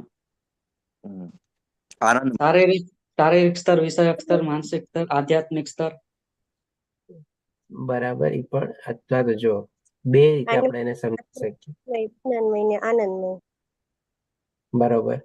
કે ભાઈ સૌથી પહેલા તો શું છે કે ભાઈ આપણે શારીરિક સ્તર, પછી આપણે માનસિક સ્તર, પછી જ્ઞાન સ્તર, વિજ્ઞાન સ્તર અને આનંદમય સ્તર. આપણે એ રીતે બી આપણે જાણી શકીએ. અને અન્નમય, પ્રાણમય, જ્ઞાનમય, વિજ્ઞાનમય અને આનંદમય, એ રીતે પણ આપણે સમજી શકીએ. આ 5 સ્તર આપણે જાણ્યા હતા 3જા અધ્યાયમાં કવર કર્યું હતું ત્યારે. તો ઈ જ્યારે સૌથી પહેલા તો એકત્વ એટલે કે બધામાં એક તત્વ જોઈ લીધું. હવે સમતામાં સ્થિત છે એનો મતલબ શું? કે ઈ જે 84 લાખ ટાઈપના જે જીવો છે, આપણે બધામાં આત્મા અને પરમાત્મા તો રહેલી છે, પણ બધાના લેવલ તો સેમ નથી ને. એ જે આપણે 5 લેવલ જાણ્યા, આપણે મનુષ્ય જીવનના સંદર્ભમાં જાણ્યા હતા. પણ જો તમે એને બ્રોડ ક્લાસિફાય રીતે બધું એપ્લાય કરો તો બધા જે 84 લાખ ટાઈપના જીવો છે, બધાના અલગ અલગ લેવલ છે. આપણે તો એમાં પણ શું છે? સમતામાં સ્થિત છે. સમતામાં સ્થિત એટલે કે શું ભાઈ? પોતે પોતાનું લેવલ જાણે છે, એની પોતાની અંદરમાં ઈ જ આત્મા અને પરમાત્મા રહેલો છે, બરાબર છે. એટલે કે ઈ લેવલમાં ઈ જ્ઞાનમાં પોતે પ્રસ્થાપિત છે. હવે એની સામે કોણ છે? તો કે ભાઈ ગાય, હાથી, કૂતરો, ચંડાળ હોય તો એ તત્વ તો એક જોવે છે, પણ એનું લેવલ તો એક નથી ને. લેવલ થોડું ઉતરતું છે ને, તો એનો પણ ઈ સ્વીકાર કરે છે. એટલે કે આત્મ સાક્ષાત્કારના મહત્વનો સ્વીકાર. તમે 19મો પોઈન્ટ યાદ કરો. એટલે કે ઈ જાણે છે કે ભાઈ એમાં પણ ઈ જ આત્મા અને પરમાત્મા રહેલી છે, એનું જ એટલું મહત્વ છે, પણ સ્વીકાર ઈ કેવી રીતે કરે છે? તો કે ભાઈ એનું લેવલ અત્યારે નીચે છે, એટલે કે ઈ પ્રમાણેની ટ્રીટમેન્ટ અથવા બિહેવિયર જે છે ઈ અલગ હોઈ શકે. એટલે કે એવી રીતે મનુષ્યના સંદર્ભમાં પણ આપણે બધાનું આપણે જાણીતી હાઈ અને લો લેવલ આત્મ સાક્ષાત્કાર હોય તમારે. તો ઈ રીતે જે સામેવાળો જે લેવલમાં હોય એવી રીતે એને પણ ઈ સમજવાની બી કોશિશ કરે, અને એવી રીતે એનો બિહેવિયર અને વર્તાવ હોય એ પ્રમાણે એને ટ્રીટમેન્ટ આપે. જેમ કે આપણે કૂતરો હોય, આપણે મનુષ્યને આપણે ઘરે બોલાવીએ અને એને બેસાડીએ અને આપણે એનો આગતા સ્વાગતા અને બધું કરીએ. હવે ગલીના કૂતરાને આપણે થોડીને ઘરે બોલાવીએ, પણ આપણે શું કરીએ? એને પણ શું એક રોટલો આપી દઈએ અને આમ કરીને આપણે એને દિશા દેખાડીએ. એવી જ રીતે માની લો હાથી હોય તો હાથીને તો આપણા ઘરના દરવાજાની અંદર પણ આપણે ન ઘુસાડી શકીએ. એટલે કે આપણે જોયું બરાબર છે, આપણો જે ઓળખીતો વ્યક્તિ આવ્યો, આપણો ભાઈ બંધુ આવ્યો, એમાં પણ એ જ આત્મા પરમાત્મા છે, હાથીમાં પણ એ જ આત્મા પરમાત્મા છે, કૂતરામાં પણ એ જ આત્મા પરમાત્મા છે. એટલે કે એક તત્વ બરાબર સમજી ગયા. પણ હવે ક્ષમતામાં એટલે કે બધાનું લેવલ તો અલગ અલગ છે ને. તો આપણે જે જાણીતો વ્યક્તિ હતો એને ઘરે બોલાવ્યો, બેસાડ્યો, જમાડ્યો, વાતો ચીતો કરી, બધું કર્યું. કૂતરાને આપણે ગળીનો કૂતરો હતો, રોટલો આપીને આપણે એને માર્ગદર્શન દેખાડ્યો. અને હાથી હતો એને આપણે શું કરીએ? આપણે નમન કરીને એને કંઈક કેળું આપી દઈએ કે કંઈક આપી દઈએ, અને એ પ્રમાણે એને આગળ દેખાડીએ આપણે. એટલે કે ક્ષમતામાં સ્થિતનો મતલબ કે ભાઈ પોતપોતાનું લેવલ આપણે સ્વીકારવાનું, બધામાં આત્મા રહેલી છે એનું પણ મહત્વ આપણે જાણવાનું, અને એવી રીતે આપણે ટ્રીટમેન્ટ અને બિહેવ કરવાનું. અને તેમણે જન્મ મૃત્યુના બંધનોને પહેલેથી જ જીતી લીધા હોય છે. એટલે કે આવી દિવ્ય અવસ્થામાં જે પરિસ્થિતિમાં પોતે પ્રસ્થાપિત થયેલો હોય છે, પેલા 17 અને 18મા શ્લોકમાં જે ભગવાને બતાવ્યું એ પ્રમાણે, અને આવી રીતે પછી પોતે ભગવાન કહે છે કે એ જન્મ મૃત્યુ જરા વ્યાધિમાંથી ઓલરેડી મુક્ત થયેલો જ છે. ખાલી જ્યાં સુધી જીવન છે ત્યાં સુધી પોતે પોતાનું જીવન જીવી રહ્યો છે. તેઓ બ્રહ્મની જેમ સર્વથા નિર્દોષ હોય છે, અને એ રીતે સદા બ્રહ્મમાં જ અવસ્થિત હોય છે. નિર્દોષનો મતલબ શું? એટલે કે ઓલરેડી હવે પાપમાંથી મુક્ત થઈ ગયો છે તમારે. તો એ જ ભગવાન હવે આપણને આગળના શ્લોકમાં બતાવે છે. પછી આપણને ભગવાન અહીંયા કહે છે કે જે મનુષ્ય મનગમતી વસ્તુ પામીને હર્ષ પામતો નથી અને અણગમતી વસ્તુ મેળવીને ઉદ્વિગ્ન થતો નથી. હવે આના સંદર્ભમાં પણ આપણે ગઈકાલે મારા ખ્યાલથી કોઈ પ્રશ્ન ઉઠ્યો હતો કે કોઈ એક્ઝામ આપતું હોય અને વારે ઘડીએ ફેલ થતા હોય, એના સંદર્ભમાં કોણે કર્યો હતો એ પ્રશ્ન? મારા ખ્યાલથી છે આજે આપણી સાથે હરે કૃષ્ણ પ્રભુજી. હા પ્રભુજી, હું છું જાગૃતિ. કોણે? જાગૃતિ માતાજીએ કર્યો હતો. અને મારા ખ્યાલથી કદાચ પછી વિમલા માતાજી પણ કંઈક એમાં આપણે એડ ઓન થયું હતું ને આપણે, એમ આઈ રાઈટ? હા વિમલા. ઓકે, તો જો એનો જવાબ પણ અહીંયા આપણને મળી જાય છે. અને ગઈકાલે પણ ભગવાન આપણને બીજા શ્લોકમાં બી જવાબ આપે છે થોડો ઘણો. આપણે ત્યારે બંને કનેક્ટ કરીને હવે આપણે સમજવાની કોશિશ કરીએ. ત્યારે આપણે આવી રીતે મહેનત કરતા હોઈએ છીએ, આપણી મહેનત બરાબર છે, સાચી મહેનત કરીએ છીએ, કોઈ એવી સારી કોમ્પિટિટિવ એક્ઝામમાં પાસ થવાની આપણી ઈચ્છા કેળવેલી છે અને આપણે એમાં પ્રયાસ કરીએ છીએ, બહુ મહેનત કરીએ છીએ અને વારે ઘડી આપણે કરીએ છીએ, પણ આપણને ફળ જે છે એ વિપરીત મળે છે. તો સૌથી પહેલા ભગવાને ગઈકાલે આપણને બીજા શ્લોકમાં શું સમજાવ્યું કે ત્રીજા શ્લોકમાં કહે છે કે જે કર્મફળનો તિરસ્કાર કરતો નથી. તો હવે જેને ફળ મળ્યું એ ડેફિનેટલી એની પોતાની એક્સપેક્ટેશન અને પોતાની આશા પ્રમાણે પોતે જે મહેનત કરી હતી એના કરતા એને અવળું મળ્યું. પણ એને મનમાં શું લાગ્યું? મેં તો આટલી મહેનત કરી, મને આવી રીતે આમ ફળ ન મળ્યું. બહુ ઓછા લોકો ત્યારે સ્વીકારે છે કે ભાઈ ના, મેં ઓછી મહેનત કરી હશે, ક્યાંક મારી ત્રુટિ હશે. બાકી બધા લોકો તો કંઈક ને કંઈક આવી જ રીતે વિચારતા હોય છે તમારે. એટલે કે ઈ ત્યારે આપણે સમજી લો કે ભાઈ કર્મફળનો તિરસ્કાર નથી કરવાનો, એને પણ આપણે સ્વીકારવાનું છે ભગવાનની કૃપા સમજીને કે ભાઈ ચાલો જેવી ભગવાનની મરજી હશે એ પ્રમાણે. હવે અહીંયા ભગવાન છે ને આપણને ઓર સરસ રીતે ઓર આગળ બતાવે છે. ત્યારે આપણે શું સમજાતા એના સંદર્ભમાં, જેમ આપણે 13 થી લઈને 16મા શ્લોક બી જે કવર કર્યા હતા કે ભાઈ ભગવાન ત્રિગુણ, પહેલા ભગવાન અનુમતિ આપે છે ત્રિગુણી માયાને, પછી આપણે આજુબાજુ સંજોગો, પરિસ્થિતિ અને સંગાત કેળવાય છે કે જેથી આપણને સફળતા પ્રાપ્ત થાય છે. પણ ભગવાન અનુમતિ ન આપે તો દેટ મીન્સ કે ભગવાનની સહમતિ નથી, એમાં ભગવાનની મરજી નથી કે ભાઈ આ જેણે ઈચ્છા કેળવેલી છે એમાં એને ફળ મળે. અથવા તો ભગવાને કંઈક એના કરતા બેટર વિચાર્યું છે, ભગવાને કંઈક બીજું વિચાર્યું છે, ભગવાનને લાગે છે કે આને અત્યારે નહીં પણ મોડેથી મળવું જોઈએ, કાંઈ પણ whatever it is, different possibilities હોઈ શકે તમારે. તો એ જ્યારે ફળ આપણને મળે છે અને આપણે ત્યારે સ્વીકારતા નથી અથવા એનો તિરસ્કાર કરીએ છીએ, તો એ પણ આપણી ખોટી ભાવના થઈ. જેમ ભગવાન આપણને અહીંયા બતાવ્યું કે ભાઈ જે કર્મફળનો તિરસ્કાર કરતો નથી અને જે ભક્તિયુક્ત કર્મ કરે છે એ સાચો સંન્યાસી છે. એ સંન્યાસીની પરિભાષાના સંદર્ભમાં બતાવ્યું તો આપણને. હવે જો અહીંયા ભગવાન આપણને શું કહે છે? માની લ્યો એને મનગમતી વસ્તુ પામીને હર્ષ પામતો નથી. હવે આપણે એક સિચ્યુએશન લઈએ કે તેમાં પ્રભુજી આ થોડું એક્સપ્લેન કરી લઉં, પછી આપણે હેન્ડેસ જોઈ લેશું આપણે. તો એ શું કહે છે કે ભાઈ માની લો એ જે આપણે એક્ઝામ કોમ્પિટિટિવ એક્ઝામમાં મહેનત કરે છે અને એને પાસ થઈ જાય છે, એટલે એને જે ઈચ્છા હતી પોતાની એની મનગમતી એને મળી ગઈ, પોતે પાસ થઈ ગઈ, અથવા તો એને સારા માર્ક્સ ને બધું મળ્યું, સારો ગ્રેડ મળ્યો અને બધું જે હતું, તો શું છે બહુ હર્ષ પણ પામતો નથી. એટલે કે ભાઈ સમજી જાય છે કે ભાઈ આ ભગવાનની કૃપા છે મારા ઉપર, ભગવાને મને લાયક સમજ્યો, ભગવાને મારી મહેનત જોઈ, ભગવાને મારી મહેનત સ્વીકારી અને ભગવાનને લાગ્યું કે આ બધું બરાબર કરી રહ્યો છું, એટલે કે ભગવાનની અનુમતિ છે અને ભગવાનનો સંગાત છે એમાં સાથે, તો જ હું આ પ્રાપ્ત કરી શક્યો. બાકી બહુ હર્ષિત થઈને કે ઓહો તને ખબર છે મેં કેટલી મહેનત કરી, દિવસ રાત હું વાંચતી હતી, 12-12 16 કલાક વાંચતી હતી, બધી જગ્યાએ મેં બધું ગોલું ગોઠવી લીધું, આ કરી લીધું, આટલી લાઇબ્રેરીમાં આ પુસ્તક લાવ્યું, તે લઈ આવ્યું, બધું કેટલું બધું આપણને વર્ણવે. ના ભાઈ ભગવાનની કૃપા, રિઝલ્ટ આવ્યું, બધા આવે હર્ષિત બધું કરે, એ ભગવાનની કૃપા હતી બસ. બાકી મેં તો મારું કંઈ કર્યું નથી, ભગવાનની ઈચ્છા હતી એટલે હું પાસ થઈ તમારે બસ. એટલે કે હર્ષ પામતો નથી અને અણગમતી વસ્તુ મેળવીને ઉદ્વિગ્ન થતો નથી. હવે જો એનું ફેવરેબલ રિઝલ્ટ નથી, આપણે જે ગઈકાલે થોડું ઘણું ડિસ્કસ કર્યા હતા કે ભાઈ એને પરીક્ષા આપે છે પણ પાસ નથી થતી, ફેલ થાય છે, વારે ઘડી આપવી કે ન આપવી, એના સંદર્ભમાં આપણે શું કર્યું હતું કે ભાઈ એકવાર આપણે અમુક પ્રયાસો કરવાના, આપણને જ્યાં સુધી લાગે કે મેં મારું 100% નથી આપ્યું ત્યાં સુધી આપણે આગળ વધવાનું, અથવા આપણી જે કેપેસિટી ને બધું એ પ્રમાણે હોય ત્યારે, અને પછી એક સમય એવો હોય જ્યારે આપણે ભગવાનને શરણાગત આપી દેવાનું. અને જો પહેલા આપો તો બહુ જ સારું છે, પણ ડેફિનેટલી આપણે બધા શું કરીએ છીએ, છેલ્લે જઈએ છીએ, ભગવાનને યાદ કરીએ છીએ તમારે. એટલે કે ઈ જયારે છેલ્લે જઈએ છીએ ત્યારે પણ ચાલો ભગવાનને યાદ કરે, શરણાગતિ કરી લીધી અને ભગવાન પછી આપણને પાસ કરે તો ઠીક છે, નો પાસ કરે તો પછી ત્યારે આપણે સ્વીકારી લેવાનું કે ભાઈ આ ભગવાનની મરજી નથી. એ જ ભગવાન અહીંયા કહે છે કે અણગમતી વસ્તુ મેળવીને ઉદ્વિગ્ન થતો નથી. પણ આપણે તો શું બ્લેમ અને એક્સક્યુઝ ગેમ આપણે ઘણી વાર શરૂ થઈ જાય છે. ના આમ નતું થવું જોતું, આમ થવું જોતું, તું ઓલો કેમ પાસ થઈ ગયો, હું કેમ રહી જાઉં, હું તો એના કરતા વધારે મહેનત કરતો હતો, આટલું કરતો હતો, તેમ કરતો હતો. આવું બધું કંઈક ને કંઈક ચાલતું હોય છે. ઘણી વાર એવું થાય છે, આપણા કરતા પાછળ વિદ્યાર્થી લોકો હોય એ લોકો પાસ થઈ જાય છે અને આપણે રહી જઈએ તમારે. તો આમાં શું છે, ભગવાનની મરજી નથી હોતી એવું આપણે સમજી લેવું જોઈએ. આજ તો આપણે છે ને કે યથાર્થ જ્ઞાન અને દિવ્ય જ્ઞાનનો આપણને કહી શકીએ કે મહિમા છે.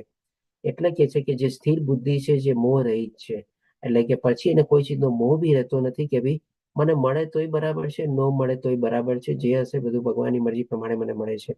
અને જે ભગવત વિજ્ઞાનનો જાણકાર છે, એટલે કે આ જે આધ્યાત્મિક જ્ઞાન અને દિવ્ય જ્ઞાન આપણે પ્રાપ્ત કરીએ છીએ, જેને આ સમજાઈ ગયું હશે, એને બુદ્ધિમાં ઉતારી લીધું હશે, એ ત્યારે પછી આવા કોઈ પરિસ્થિતિમાં છે ને પોતે ઇમ્બેલેન્સ નહીં થાય તમારે. તો એ ભગવાન કહે છે કે તે પ્રથમથી જ બ્રહ્મમાં અવસ્થિત છે. એટલે આ પણ એક છે ને આત્મ સાક્ષાત્કારના લક્ષણ છે આપણે, કે આપણી મનગમતી વસ્તુ થાય તો જ આપણે એમ નહીં સમજવાનું કે ભગવાન આપણી સાથે છે ને ભગવાનની મરજી છે. નો અણગમતી થાય તો પણ આપણે ભગવાનને આપણે સમજવા જોઈએ, ભગવાનને સાથે રાખવા જોઈએ અને ભગવાનની આપણે મરજી પ્રમાણે ચાલવું જોઈએ. એ પણ એક આત્મ સાક્ષાત્કારનો પ્રકાર છે આપણે કહી શકીએ. જે કે તેમાં પ્રભુજી શું કહેતા હતા? હરે કૃષ્ણ પ્રભુજી. તો ભણવાની વાત કરીએ ને પ્રભુજી, તો હું પેલા ભૂકંબા ત્યાં ભણતો હતો, એક મારવાડીનો છોકરો હતો, તો ટીચર એને રોજ કરે, કેમ કે એના પપ્પા કઈ ગયેલા કે આને છે ને તમારે બરોબર ભણાવવાનું હોય, બરોબર. હવે એ બરોબર લેસન બી ના કરે કે તૈયારી કરી ના આવે કે એને કશું આવડે ના, બરોબર. તો રોજ એને ટીચર કે પ્રભુજી, એટલે મીન્સ ખખડાવે ને બરાબર. પણ પછી એવું થયું ને પ્રભુજી કે જયારે એની મેચ્યોરિટી આવી, એટલે મીન્સ ભણ્યો તો એ બરાબર નહીં, પણ પછી એ કેવું છે LIC નો એજન્ટ એમ તેમ બન્યો પ્રભુજી, બરોબર ને. તો અત્યારે જે બધા લોકો કમાય છે ને એના કરતા એ વધારે કમાય છે, બરોબર. અને ટીચર બી એને યાદ કરે છે, બરોબર, કે તું આવી રીતે. તો પ્રભુજી કેવું છે કે આ બધું મીન્સ ભગવાન પર છોડી દેવું જોઈએ, બરોબર. આપણે દરેક એવી રીતે વિચારવું જોઈએ કે દરેક માટે જગ્યા હોય છે. અને ખાસ કરીને પ્રભુજી કેવું હોય છે કે વધારે પૈસા કમાવા જોઈએ, બરોબર, અને મોટું માન સન્માન વધારે હોવું જોઈએ. એને કારણે આપણે બી એટલા બધા એક્ટિવ થતા હોય છે અને બીજું બધું ઘણું બધું ભૂલી જતા હોય છે. તો ચોક્કસ વિચારવું જોઈએ. હરે કૃષ્ણ. હરે કૃષ્ણ. બરાબર છે. જો આપનો પોઈન્ટ છે ને થોડો ઘણો આપણે કહીએ ને ગુણ અને આપણે કહી શકીએ ને લાયકાત અને કાબિલિયત ઉપર છે. આપણે જે ભગવાન આપણને ત્રીજા અધ્યાયમાં પણ ક્લિયર કરે છે અને 18મા અધ્યાયમાં ફરીથી આપણને બતાવશે કે કોઈની આપણે કોપી કેટ ન કરવી જોઈએ. આજે મા બાપ શું સમજે છે કે ભણી ગણીને જ હોશિયાર થાય, ભણી ગણીને જ આગળ વધશે અને ભણી ગણીને જ પૈસા કમાશે. અરે ભાઈ જરૂરી નથી. ધીરુભાઈ અંબાણી કેટલી ચોપડી ભણ્યા હતા, કઈ ડિગ્રી પ્રાપ્ત કરી હતી એને તમારે? ક્યાંથી ક્યાં પહોંચ્યા બોલો તમારે. અને એના દીકરાઓમાંથી કોકે બહુ આગળ વધાર્યો છે અને કોક કેવા છે એમણે પણ કેને કે એમણે તો ફોરેન જઈને પણ ડિગ્રીઓ પ્રાપ્ત કરેલી છે. અને કેવી પરિસ્થિતિમાં છે એના દીકરાઓ તમારે? જી રમેશ પ્રભુજી, શું કહેશો? પ્રભુજી, અત્યારના છોકરાઓને કેલ્ક્યુલેટર વગર સરવાળા કે બાદબાકી કે ભાગાકાર કરતા નથી. પણ મારા બાપુજી હતા ને 32 પેજની લાઈન વાળો ફૂલ સ્ટોપ નો ચોપડાના હિસાબના આગળના વેઢે હિસાબ કરતા હતા બધા. સાચી વાત છે. અને હા, આપણે જે પ્રભુજી કીધું ને એના સંદર્ભમાં મને બી ખ્યાલ આવે છે કે આપણે ઓલા જયારે ગણિતના ઓલા પાડા ભણતા ને તમારે, તો એ તો તમારે 1 2 3 કે 10 ટેબલ્સ ને એવા બધા હતા. પણ મારા પપ્પાએ મને પણ ખ્યાલ છે કે ઉઠાના પાડા મને ભણાવ્યા હતા. બોલો, ઉઠા અને 3.5 ના ને એવા બધા પાડા આવતા તમારે. દોઢા, પછી શું કહેવાય, 2.5 3.5 પા દોઢા પોણા ઉઠા બોલો.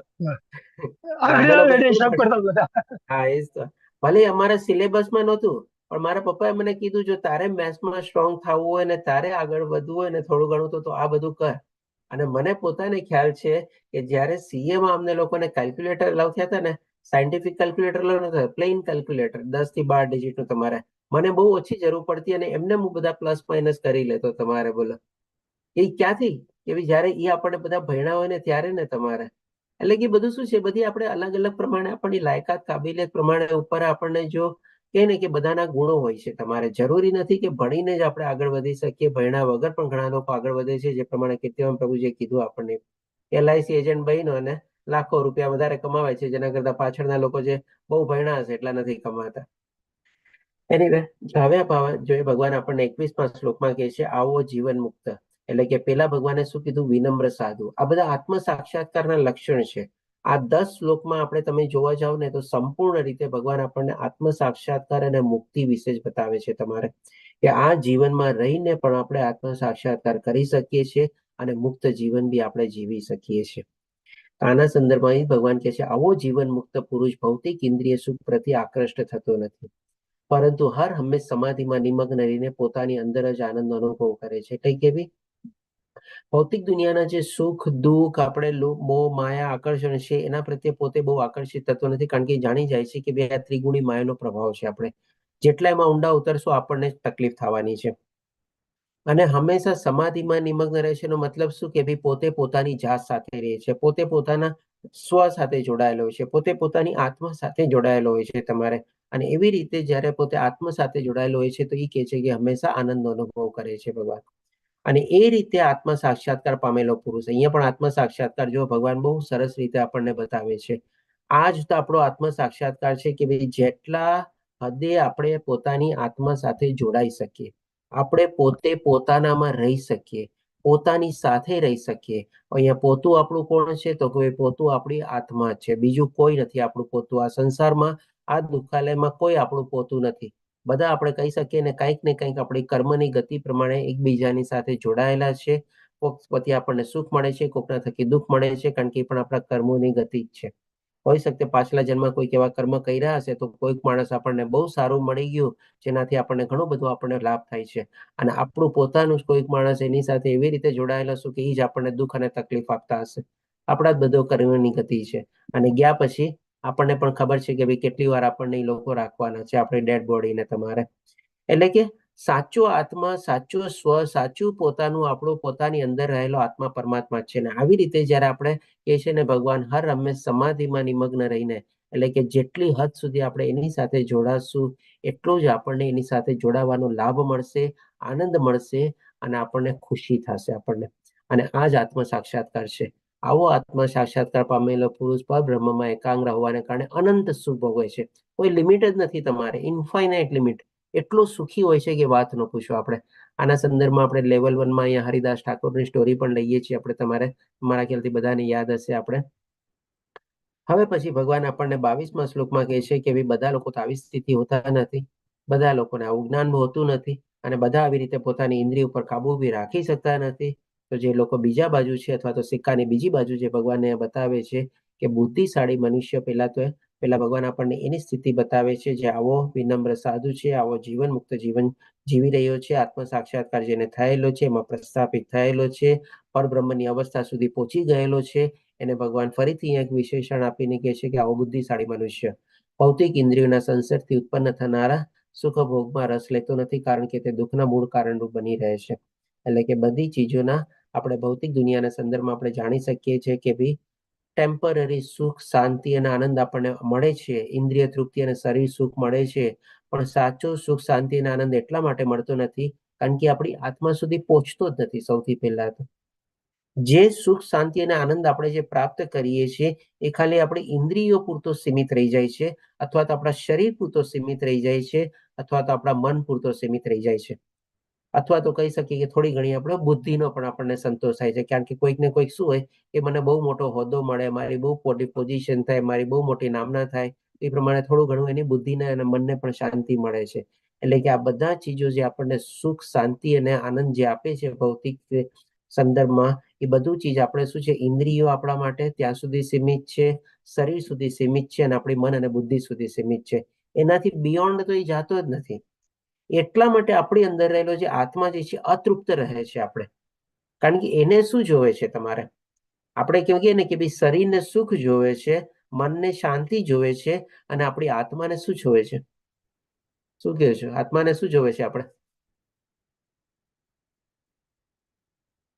હરે કૃષ્ણ. પ્રાર્થના, પ્રાર્થના, ભગવાનની ભક્તિ. પ્રાર્થના, ભક્તિ. ઓકે, આત્માને શું જોવે છે? કૃષ્ણ ભાવનામૃતમાં ભક્તિ, કૃષ્ણ ભક્તિ. સંતોષ જોઈએ છે. બરાબર. જો આપણા બધાને જવાબ પ્રોપર બરાબર છે, પણ એકદમ જો પ્રોપર જવાબ જોઈએ ને તો આત્માને શું જોવે છે? સત, ચિત, આનંદ. તો સત એટલે કે શું? સત્ય. અને એ શું છે? તો કે પરમાત્મા છે. ચિત એટલે કે શું? એવું જ્ઞાન, આપણે આધ્યાત્મિક જ્ઞાન. અને આવી રીતે આપણે પરમાત્મા અને આત્મા વિશેનું આધ્યાત્મિક જ્ઞાન કેળવીએ અને એમાં પ્રભુ થઈએ, અને એ જ્ઞાનમાં બધું આવી ગયું, ભક્તિ આવી ગઈ, કર્મ આવી ગયું, આપણે જ્ઞાનીઓ બધું આવી ગયું તમારે. એમાં જયારે પ્રભુ થઈએ અને આપણે સત સાથે જોડાઈએ ત્યારે આપણને આનંદ મળે છે. તો આપણી આત્માને શું છે? હંમેશા સત્ય, ચિત્ત, આનંદ જોવે છે તમારે. એ જ એનું સાચું સ્વરૂપ છે આપણે તમારે. બાકી બધું આ જે ઇન્દ્રિય સુખ આપણને મળે છે, અહીંયા આપણે લેવલ 1 માં અલગ અલગ આ બધા એક્ઝામ્પલ લઈએ છીએ, આવા બધા જીવડાનો, હરણનો, પછી માછલીનો, અહીંયા આપણે મધમાખીનો અને હાથીનો, બધું શું છે? આપણને ટેમ્પરરી સુખ આપે છે, એની પાછળ ભાગતા હોઈએ છીએ. પણ સાચું જે હોય છે એ આપણને જે આત્માનો જે ખોરાક છે આપણને પ્રાપ્ત થતો નથી, કારણ કે આ બધું સુખ આપણું જેમ પ્રમાણે આપણે કીધું ને, આપણા શરીર, ઇન્દ્રિય, મન અને બુદ્ધિ સુધી સીમિત છે. એનાથી આગળ વધતું જ નથી તમારે, અને ત્યાં જઈને જે નાશ પામે છે પછી તમારે. એટલા માટે ભગવાન કહે છે કે હે કોંતે, આવા સુખોનો આદિ અથવા અંત હોય છે. એટલે કે શરૂઆત થાય છે, થોડો આગળ વધે છે અને પછી ત્યાં નાશ પામે છે. એ આત્મા સુધી પહોંચતો જ નથી તમારે. તેથી શુદ્ર મનુષ્ય તેમાં આનંદ લેતો નથી. એટલે કે આવો બુદ્ધિશાળી મનુષ્ય, આવો જે આત્મજ્ઞાનમાં સ્થિત થયેલો મનુષ્ય છે, આવો જે જીવન મુક્ત મનુષ્ય, આવા જે વિનમ્ર સાધુ જે છે, એ આ બધા આનામાં કોઈ આનંદ લેતો નથી. એના સંદર્ભમાં આપણે જોઈએ છીએ કે આપણને ભૌતિક આનંદ જે મળે છે એ બધો મર્યાદિત હોય છે, અથવા તો ટેમ્પરરી, ક્ષણિકભર હોય છે આપણે, અને અસ્થાયી. એટલે કે એકમાં આપણને આનંદ મળી ગયો, પરમાનન્ટ નથી રહેતો. ફરીથી આપણને એમાં બોર લાગે, હવે ચાલો હવે કંઈક બીજું જોવે છે, નવીનતા જોવે છે, વેરાયટી જોવે છે, અને ઘટતો જાય છે. ઘણીવાર એક ચીજમાંથી જેમાંથી આપણને મળ્યો હોય એ પણ આનંદ આસ્તે આસ્તે આપણો છે ને ઓછો થતો જાય છે. એટલે કે આ રીતે આપણે સમજી શકીએ છીએ કે ભૌતિક દુનિયાના ઇન્દ્રિયો અને શરીર સુખ સંદર્ભ આપણને જે કાંઈ પણ આનંદ મળે છે એ બધો ટેમ્પરરી છે અને નાશવંત છે. ત્યારે જેટલા આપણે આત્મા સાથે આપણે જોડાઈએ છીએ, આપણને સત્ય, ચિત્ત, આનંદ રૂપે આપણી આત્માને પરમ આનંદ મળે છે, પરમ સુખ મળે છે, આપણે કહી શકીએ. હવે પછી ભગવાન આપણને ઈ સોલ્યુશન રૂપે કહે છે 23મા શ્લોકમાં, એટલે કે જો વર્તમાન શરીરનો ત્યાગ કરતા પહેલા, શરીર નાશવંત છે, એક દિવસ તો જવાનું જ છે આપણે, પણ ઈ ગયા એની પહેલા આપણે એનો ઉપયોગ તો કરી લઈએ, એને સાધન તરીકે તો વાપરીએ, એને જ નૌકા તરીકે વાપરવાનું છે અને દિવ્ય જ્ઞાન કેળવવાનું છે, જે ભગવાન આપણને 4થા અધ્યાયમાં બતાવ્યું. એટલે કે આ શરીરનો ત્યાગ કરતા પહેલા કોઈ મનુષ્ય ભૌતિક ઇન્દ્રિયોના આવેગોને સહન કરી શકે. એટલે કે ભાઈ બધી જે ઈચ્છાઓ જાગે છે, કામ, ક્રોધ, લોભ, મોહ, માયા, આકર્ષણ, ઈર્ષા, દ્વેષ, આ બધું જે લાગીએ છે આપણે અંદર સંદર્ભમાં, બધા જે રિએક્શન થાય છે એને સહન કરી શકે. સુખ, દુઃખ, ઠંડી, ગરમી, સારું, ખરાબ, સફળતા, નિષ્ફળતા, બધા દ્વંદ્વોને પોતે સહન કરે છે, તથા વાસના અને ક્રોધના વેગને રોકે છે. વાસના અને ક્રોધ એટલે કે કામ, આપણે સમજી શકીએ, કામના બંને અર્થ થઈ શકે, વાસના અને ઈચ્છા. એટલે કે ઇન્દ્રિયોના વેગ એટલે બધી જે ઈચ્છાઓ જાગે છે અને જે આપણને શરીરનું આકર્ષણ હોય છે એને આપણે રોકી શકીએ. અમુક ઉંમર પછી આપણે એને રોકવું જ જોઈએ તમારે. અને ક્રોધના વેગને રોકી શકે છે. આપણી ઈચ્છા પ્રમાણે થયું તો ઠીક છે, નો ઈચ્છા પ્રમાણે થાય આપણે કેવી બ્લેમ એક્સક્યુઝ ગેમ શરૂ થઈ જાય છે. આપણે આ બધી ચીજોને જે રોકી શકે તો તે યોગી છે. એટલે યોગી એટલે કે ભાઈ એ ભગવાન સાથે સંલગ્ન થયેલો છે અને તે આ જગતમાં સુખી હોય છે. આ જેમ આપણે કીધું હતું ને કે ભગવાન આપણને સુખ અને શાંતિ, જેના માટે આપણે આખી જિંદગી વલખા મારીએ છીએ, ગધેડાની જે મહેનત કરીએ છીએ, એનો સાચો રસ્તો અને સાચો ઉપાય આપણને બતાવે છે. આપણે ગઈકાલે પણ થોડું ઘણું ભગવાન આપણને બતાવ્યું હતું કે કેવો માણસ સુખી છે. આપણે અહીંયા પણ ભગવાન એ જ બતાવે છે કે આવી સ્થિતિમાં જે પોતાને પ્રસ્થાપિત કરે છે એ જ માણસ સુખ પામે છે અને આ છે પરમ સુખ પામે છે તમારે.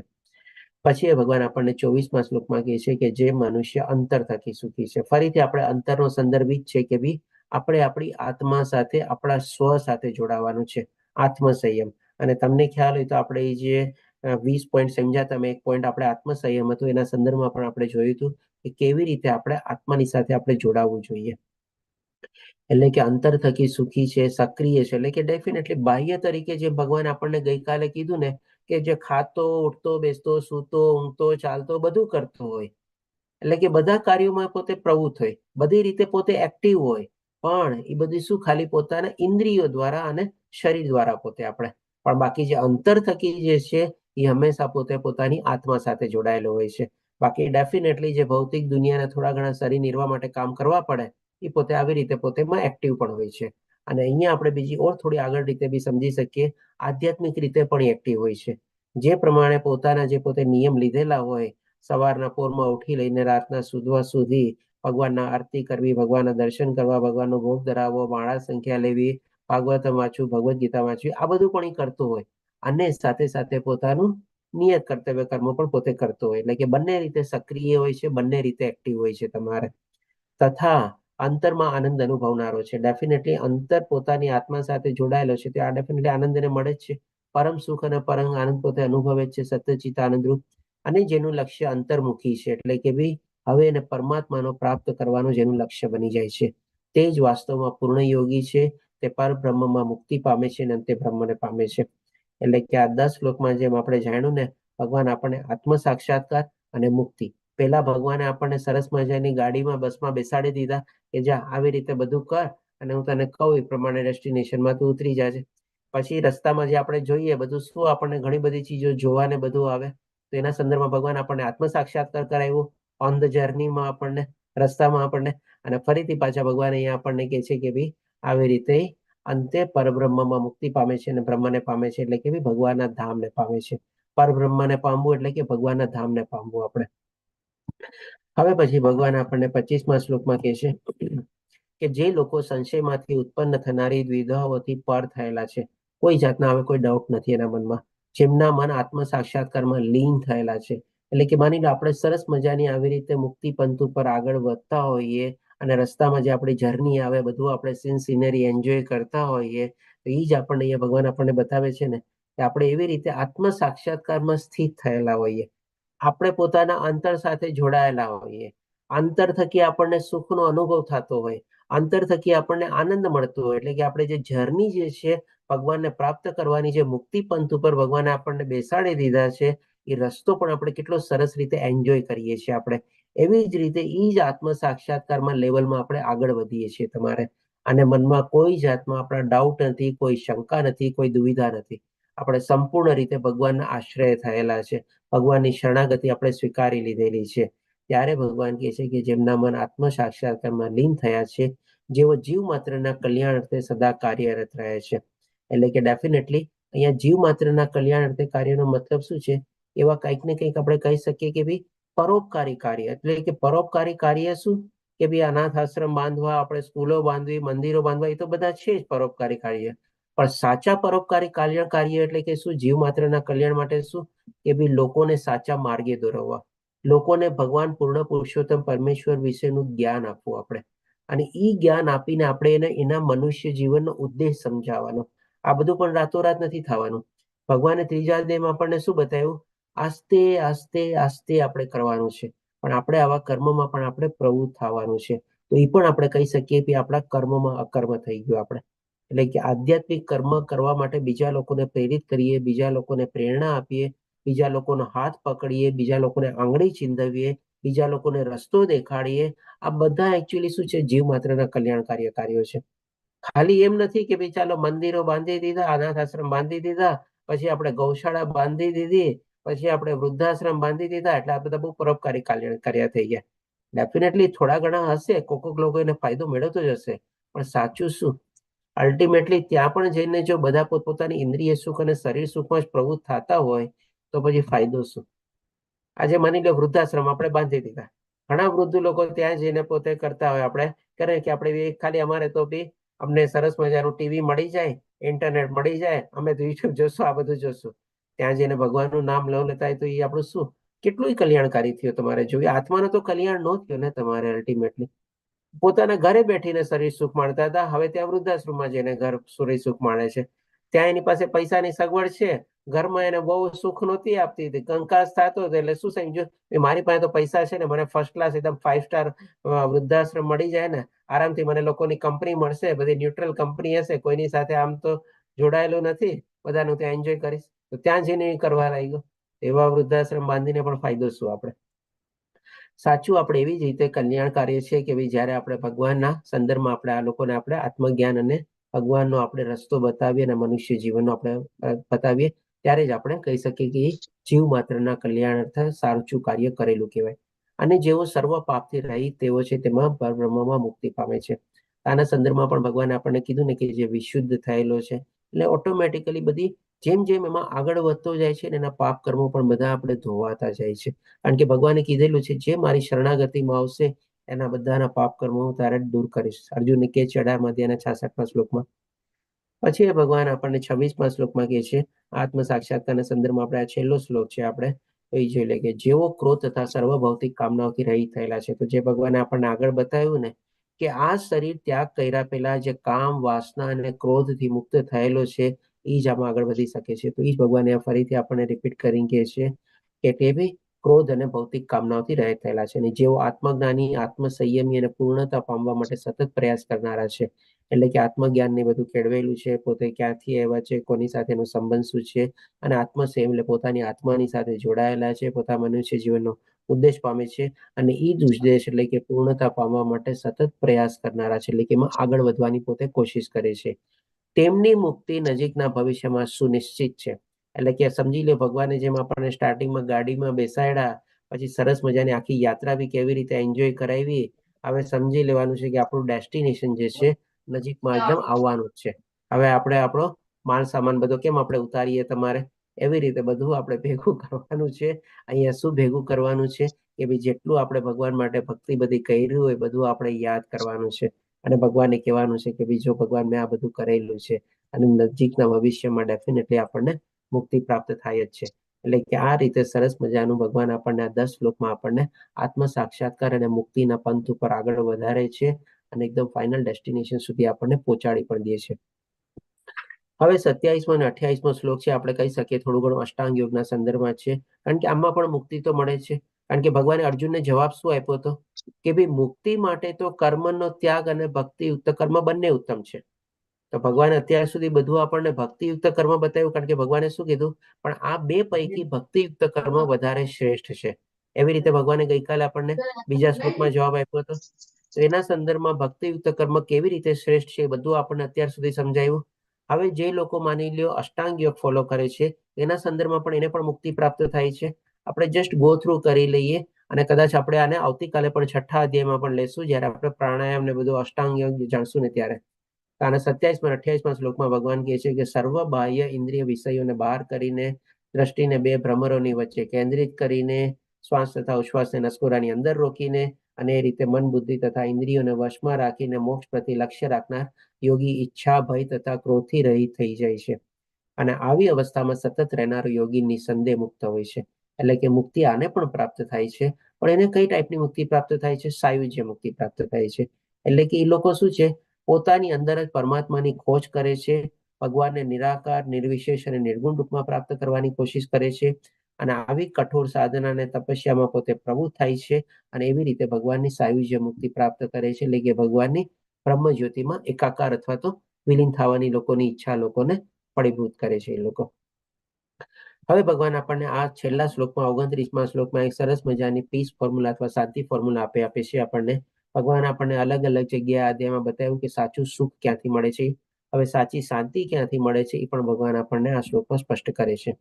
તો કહે છે કે મને સમસ્ત યજ્ઞો તથા તપસ્વર્યાનો પરમ ભોગતા, એટલે કે આપણે જે કાંઈ પણ યજ્ઞો કરીએ છીએ, જે ભગવાન આપણને ચોથા અધ્યાયમાં 10 પ્રકારના અલગ અલગ યજ્ઞો બતાવ્યા. હવે આપણે જાણીએ છીએ કે આ કલયુગમાં આપણા માટે સૌથી સારો, સીધો, સાદો, સરળ અને અજમાવા જેવો યજ્ઞ એ છે કે ભાઈ હરે કૃષ્ણ મહામંત્રનો આપણે જાપ કરવો અને રોજિંદી જે આપણે સાધના કરીએ છીએ સાધનામાં પ્રવૃત્ત થવું, આ બધા યજ્ઞ છે. તો આ જે યજ્ઞ આપણે કરીએ છીએ કોના માટે કરીએ છીએ? ભગવાનને પ્રસન્ન કરવા માટે ને. તો એ તો કે છે કે ભગવાન પરમ ભોગતા છે. અને જે આપણે તપસ્યા કરીએ છીએ, જેમ કે આપણે એકાદશીનું વ્રત કરીએ છીએ, આપણે અલગ અલગ તીર્થ સ્થળોમાં જઈએ છીએ, ત્યાં બધી યાત્રાઓ ને બધું કરીએ છીએ, ત્યાં આપણે શરીરનું તપ, મનનું તપ અને વાણીનું જે બધું તપ કરીએ છીએ, એ પણ આપણે શેના માટે કરીએ છીએ? ભગવાનને પ્રસન્ન કરવા માટે ને, ભગવાનને ખુશ કરવા માટે ને. તો અલ્ટિમેટ ભોગતા કોણ થયા? અલ્ટિમેટલી પ્રસન્ન કરવા વાળા વ્યક્તિ કોણ થયા? તો કે ભાઈ ભગવાન માટે જ બધું થયું ને. એ તો ભગવાન આપણને કહે છે કે પોતે જ પરમ ભોગતા છે. સમસ્ત ગ્રહો તથા દેવોના પરમેશ્વર, આ બધા જે બ્રહ્માંડો છે અને બ્રહ્માંડોમાં અલગ અલગ બધા જે ગ્રહો છે અને બધા 14 લોક અને બધું જે છે, બધાના સ્વામી કોણ છે? બધું ભગવાનમાંથી થયેલું છે, ઉત્પન્ન. અને બધા દેવી દેવતાઓ પણ કોણ છે? ભગવાનના જ અંશો છે, ભગવાનના જ અંગો છે. તે પણ એમના પોતે સ્વામી છે. અને તેમાં સમસ્ત જીવોને કે આ બે રીતે ભગવાન પોતે સર્વોચ્ચ, સર્વોત્તમ અને સર્વોપરી છે. સાથે સાથે પોતે પણ શું છે? તો કે સમસ્ત જીવોના હિત કરતા છે. આપણા જો સૌથી વધારે બેસ્ટ ફ્રેન્ડ હોય અને સૌથી વધારે વફાદાર આપણા હોય અને સૌથી વધારે આપણું કલ્યાણકારી ઈચ્છતા હોય, તો એ કેવળ અને કેવળ આપણી અંદર રહેલા પરમાત્મા છે આપણા. બાકી આ ભૌતિક દુનિયામાં આપણા કોઈ સગાવાલા, કોઈ મિત્રો કે કોઈ આપણા બોસ કે કોઈ તમે કહો આપણા સાચા હિતેચ્છુ, સાચા ઓલા નથી તમારે. બધા જે છે ટેમ્પરરી છે. કંઈક આપણે કહે ને કે આપણે એને મનગમતું કરતા હોઈએ એટલે આપણે એના પ્રિય બની જઈએ. જરા કંઈક વાંકું પડે એટલે કે એ જ વ્યક્તિ પછી આપણા માટે ઉલટું બોલવા માંડે. અથવા તો આપણને કોઈકની સાથે ગમતું હોય, પટતું હોય આપણું, એટલા માટે આપણો પ્રિય થઈ જાય, અથવા આપણું કામ કરી દેતો હોય તો પ્રિય થઈ જાય. અને એ ક્યારેક પછી ઊંધો ચાલવા માંડે તો એ જ વ્યક્તિ આપણા માટે પણ અપ્રિય થઈ જાય છે. એટલે કે બધું શું છે? સંજોગ, પરિસ્થિતિના પ્રમાણે બધું બદલાતું હોય છે અને પલટાતું બી હોય છે, આપણે કહી શકીએ. ક્યારે પાછું ફરી જાય છે કોઈને કઈ ખબર પડતી જ નથી તમારે. પણ જે પરમાત્મા જે છે એ બધી પરિસ્થિતિમાં આપણી સાથે રહીએ છીએ. એવાર આ શરીર છોડીને જશું ત્યારે આવતા શરીરમાં પણ આપણી સાથે રહેવાના છે અને ત્યારે પણ આપણા હિત કરતા જ છે. ત્યારે પણ આપણું હિતેચ્છુ જ છે. આપણે જે જે ઈચ્છાઓ કેળવી હશે, આપણે અધૂરી રહી ગઈ હશે, એવી જ પ્રકારનું ભગવાન આપણને શરીર આપશે અને કહેશે જા તારે ઈચ્છા પૂરી કરવી હતી ને કરી લે તારી ઈચ્છા. તો એ પણ આપણા હિત કરતા માટે થયું ને આમ જોવા જાવ તો. એટલે અલ્ટિમેટલી ભગવાન આપણા બધાના હિત કરતા છે અને પરમાનન્ટ હિત કરતા છે. અને શુભેચ્છિક મિત્ર તરીકે જાણી મારી ભાવનામાં ઓતપ્રોત થયેલો, એટલે કે આ બધું જ્યારે આપણે આવું જ્ઞાન પ્રાપ્ત કરી લઈએ અને સંપૂર્ણ રીતે પોતાની જાતને ભગવાનને સમર્પિત કરી દઈએ, ત્યારે થયેલો મનુષ્ય સંસારના દુઃખોમાંથી શાંતિ પામે છે. બાકી અધરવાઇઝ આ તો સંસાર દુઃખાલયમાં શાશ્વતમ જ છે. આ સંસાર અસાર જ છે અને સંસારમાં દુઃખો જ રહેલા છે. અને સાચું સુખ અને શાંતિ પ્રાપ્ત કરવી હોય તો આપણે આવી રીતે ભગવાનના શરણે જશું અને જેટલા આપણા પોતાના સ્વ સાથે જોડાશું એટલો જ આપણને લાભ થવાનો છે. તો આ રીતે આપણો અહીંયા 5મો અધ્યાય કમ્પ્લીટ થાય છે. સમરીના હિસાબે જોઈએ તો અર્જુનનો પ્રશ્ન આવે છે કે ભાઈ કયું વધારે કલ્યાણકારી છે, કર્મનો ત્યાગ અથવા ભક્તિપૂર્વક કર્મ? તો ભગવાન કહે છે કે ભાઈ ભક્તિયુક્ત કર્મ શ્રેષ્ઠ છે. અને ભગવાન એ પણ સમજાવે છે કે ભાઈ નિત્ય સંન્યાસી કોને કહેવાય? જે પોતાના કર્મફળનો ત્યાગ કરે છે અને કર્મફળનો તિરસ્કાર પણ નથી કરતો. તમારે એને આપણે નિત્ય સંન્યાસી કહેવાય. અને જે નિષ્કામ કર્મ કરે છે અને ભક્તિ કરે છે તે ઝડપથી પરમાત્માને પ્રાપ્ત કરે છે. આપણે નિષ્કામ કર્મની સાથે ભક્તિ કરવી જરૂરી છે. આપણે ખાલી આપણે કહી શકીએ કે સમાજ કલ્યાણકારી એ પૂરતા નથી. આપણે જીવાત્મા કર્મ ઉત્પન્ન કરતો નથી. આ ભગવાન આપણને 13 થી 16 શ્લોકમાં બતાવે છે કે ભાઈ જીવાત્મા કર્મ ઉત્પન્ન કરતો નથી, કર્મ કરવા પ્રેરિત કરતો નથી અને કર્મના ફળનું સર્જન પણ કરતો નથી. અને આ બધું કોના દ્વારા થાય છે? તો કે ભૌતિક પ્રકૃતિના ગુણો દ્વારા જ થાય છે. આના સંદર્ભમાં આપણે ઓલું પણ સમજાતા પોઝિટિવ થિંકિંગ અને લો ઓફ એટ્રેક્શન ને બધું કેવી રીતે કાર્યરત થાય છે. પછી ભગવાન આપણને પણ કહે છે કે પરમેશ્વર કોઈના પાપ કે પુણ્ય ગ્રહણ કરતા નથી. કારણ કે ભગવાન ઇન્ડિપેન્ડન્ટ છે. ભગવાન બધાથી અલિપ્ત રહેલા છે. એના સંદર્ભમાં ભગવાને આપણને પણ કમળફૂલની એક્ઝામ્પલ દ્વારા આપણને સમજાવ્યું હતું કે કેવી રીતે આપણે પણ નિષ્કામ ભાવે કર્મ કરીએ અને ભગવાનની ભક્તિમાં એડ કરીએ તો જાણતા અજાણતા આપણાથી પણ જો કોઈ પાપ થઈ જાય છે તો એનાથી પણ આપણે કમલનું ફૂલ જેમ અલિપ્ત રહે છે એવી રીતે ઈ કાદવ અને પાણીથી અલિપ્ત રહે છે એવી આવી રીતે પણ આપણે પાપ કર્મોથી અલિપ્ત રહી શકીએ છીએ. તો પરમાત્મા તો ડેફિનેટલી આ બધી જે ઈચ્છાઓ કેળવીએ છીએ એના પ્રમાણે ભગવાન આપણને ફળ આપે છે, પણ ભગવાનને એનાથી કાંઈ લેવા દેવા નથી. આપણે કહી શકીએ એટલે કે બધા જે જીવ આત્મા જે છે એ પોતપોતાના પાપ અને પુણ્ય પ્રમાણે ભોગવે છે તમારે. અને ભગવાનની સ્થિતિ કઈ છે? તો કે ભગવાન બધા જીવોના સ્વામી છે, હિતેચ્છુ છે અને પરમ ભોગતા છે. ભગવાન તો ચાહે જ છે કે ભાઈ મારો આ જે અંશ વિખૂટે પડેલો છે, આટલું બધું સંઘર્ષ કરી રહ્યો છે, મારી પાસે આવે, મારા ધામમાં પાછો આવે. એટલે જ તો ભગવાન આપણને મુક્તિ પંથનો રસ્તો બી દેખાડે છે અને આત્મ સાક્ષાત્કાર વિશે બી સમજાવે છે. અને આ બધું સમજાવીને ભગવાન કહે છે કે ભાઈ, કારણ કે આપણે તો ભગવાન હિતેચ્છુ તરીકે આપણા બેનિફિટ માટે જ આ બધું ભગવાને આપણને બતાવ્યું ને, કે કેવી રીતે તને આત્મ સાક્ષાત્કાર થઈ શકે, કેવી રીતે પરમ સુખ પ્રાપ્ત થઈ શકે, કેવી રીતે તને પરમ શાંતિ પ્રાપ્ત થઈ શકે અને કેવી રીતે તું જીવન મુક્ત થઈને અને આત્મ સાક્ષાત્કાર કરીને મારા ધામમાં તું પાછો આવ. ભગવાન આપણા હિતેચ્છુ છે એટલે તો બધું ભગવાન આપણને બતાવ્યું તમારે. એટલે ભગવાન આપણા સ્વામી બી છે, આપણા હિતેચ્છુ છે અને પરમ ભોગતા છે. એટલે કે આપણે જે કાંઈ પણ ભગવાન માટે કરીએ છીએ, ભગવાનને પ્રસન્ન કરવા માટે કરીએ છીએ. તો આ રીતે આપણો અહીંયા 5મો અધ્યાય કમ્પ્લીટ થાય છે. વાંછા કલ્પતરુભ્યશ્ચ કૃપા સિંધુભ્યેવ ચ પતિતાનાં પાવનેભ્યો વૈષ્ણવેભ્યો નમો નમઃ. હરે કૃષ્ણ કૃષ્ણ કૃષ્ણ હરે હરે, હરે રામ રામ રામ હરે હરે. શ્રીલ પ્રભુપાદ કી જય. શ્રી રાધા ગોવિંદ પ્રણામ. હરે કૃષ્ણ ઓકે. પ્રભુજી. હરે કૃષ્ણ રતિલાલ પ્રભુજી. હરે કૃષ્ણ પ્રભુજી, દંડવત પ્રણામ. હરે કૃષ્ણ પ્રભુજી, દંડવત પ્રણામ. હરે કૃષ્ણ પ્રભુજી, દંડવત પ્રણામ. હરે કૃષ્ણ પ્રભુજી. તો આપણે ચાલો બેઝ ક્લાસમાં જોઈન કરીએ. 2-3 મિનિટ બ્રેક છે. મને